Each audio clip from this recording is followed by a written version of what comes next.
12वीं जमात के अज़ीज़ तलबा व तालिबात, अस्सलामु अलैकुम वरहमतुल्लाहि वबरकातुहू।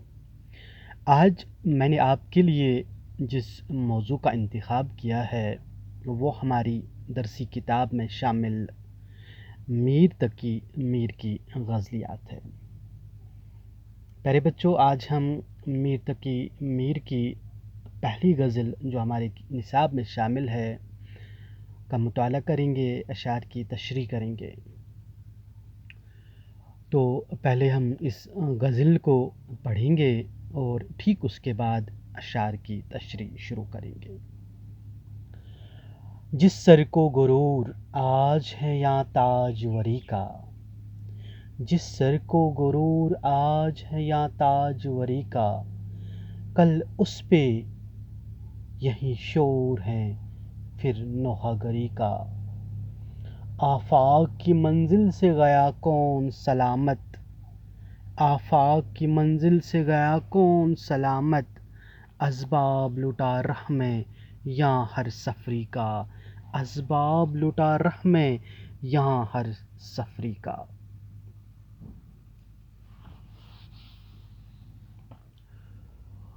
जिंदा में भी शोरिश न गई अपने जनों की, जिंदा में भी शोरिश न गई अपने जनों की, अब संग मदावा है इस आशिफ्त सरी का। हर जख्म जिगर दावार महशर से हमारा, हर जख्म जिगर दावार महशर से हमारा, इंसाफ तलब है तेरी बेदार घड़ी का। अपनी तो जहां आंख लड़ी फिर वहीं देखो, अपनी तो जहां आंख लड़ी फिर वहीं देखो, आईने को लपका है परेशान नजरी का। सद मौसम गुल हमको दबाल ही गुजरे, सद मौसम गुल हमको तबाल ही गुजरे, मकदूर न देखा कबू बेबाल व परी का। टुक मीर जिगर सोख्ता की जलद खबर ले, क्या यार भरोसा है चराग सहरी का। तो प्यारे बच्चों, अब हम एक एक करके इन अशार की तशरीह करने की कोशिश करेंगे। जिस सर को गुरूर आज है या ताज वरी का, कल उस पे यहीं शोर है नोहा फिर नोहा गरी का।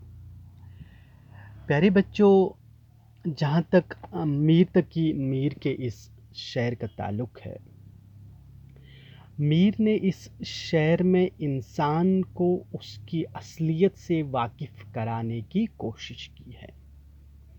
इंसान को उसके असल वजूद की तरफ इशारा करते हुए मीर इंसान को समझाना चाहते हैं, इंसान को बताना चाहते हैं कि ए इंसान, आपने इस दुनिया में जो ओहदे हासिल किए हुए हैं, अगर आप बादशाह हो, अगर आप किसी बड़े ओहदे पर फाइज हो, किसी इलाके के सूबेदार हो, नवाब हो, जागीरदार हो, बड़े ज़मींदार हो, लेकिन एक बात याद रख, इस पे गुरूर और घमंड करने की कोई ज़रूरत नहीं है।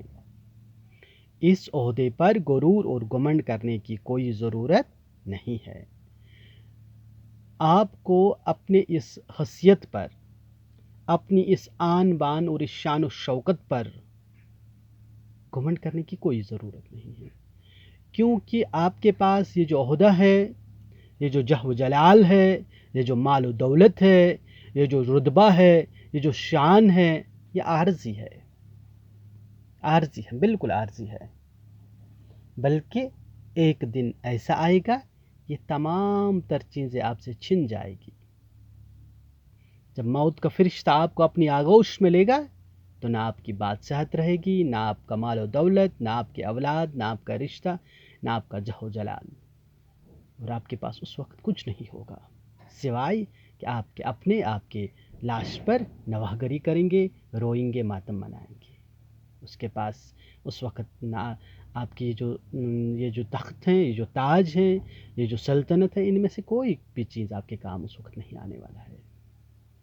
اس لیے بہتر یہ ہے کہ ہر وقت ندامت میں رہو، اور جو کچھ آپ کے پاس ہے یہ اللہ کی امانت ہے، اور ایک روز آپ سے یہ واپس لی جائے گی۔ اس لیے اس پر غرور و گھمنڈ کرنے کی کوئی ضرورت نہیں ہے، بلکہ صرف یہ بات یاد رکھ لیجئے کہ آپ کے پاس یہ جو کچھ بھی ہے یہ عارضی طور پر ہے، یہ وقتی طور پر ہے، یہ ایک اس ماحول میں آپ رہ رہے ہو جو بے ثبات ہے، جس کی کوئی ٹھوس حقیقت نہیں ہے، جو ہمیشہ کے لیے رہنے والی شے نہیں ہے، بلکہ ایک دن ایسا آئے گا کہ آپ کو موت کا فرشتہ اپنے ساتھ لے جائے گا، تب جا کے ہر ایک چیز آپ سے چھن جائے گی، نہ آپ کا مال و متاع آپ کے ساتھ رہے گا، نہ آپ کا جہ و جلال، نہ دولت، نہ رشتے، نہ کوئی اور چیز۔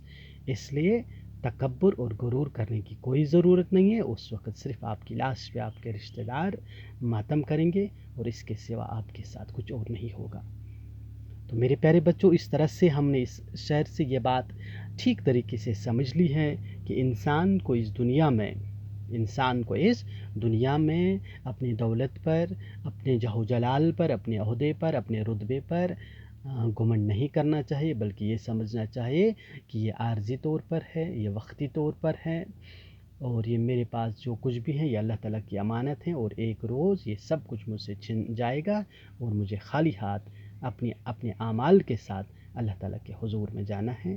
اسی لیے مجھے اپنے ان چیزوں پر، اپنی اس دولت پر، اپنی اس بادشاہت پر، اپنی سلطنت پر غرور اور گھمنڈ نہیں کرنا چاہیے۔ تو میرے پیارے بچوں، اب ہم اس غزل کے دوسرے شعر کا مطالعہ کریں گے۔ آفاق کی منزل سے گیا کون سلامت، آفاق کی منزل سے گیا کون سلامت، اسباب لٹا راہ میں یہاں ہر سفری کا۔ تو میرے پیارے بچوں، جو ہماری نیکسٹ ویڈیو کلپ ہوگی تو اس میں ہم اس دوسرے شعر کی تشریح کے حوالے سے وضاحت کے ساتھ بات کریں گے۔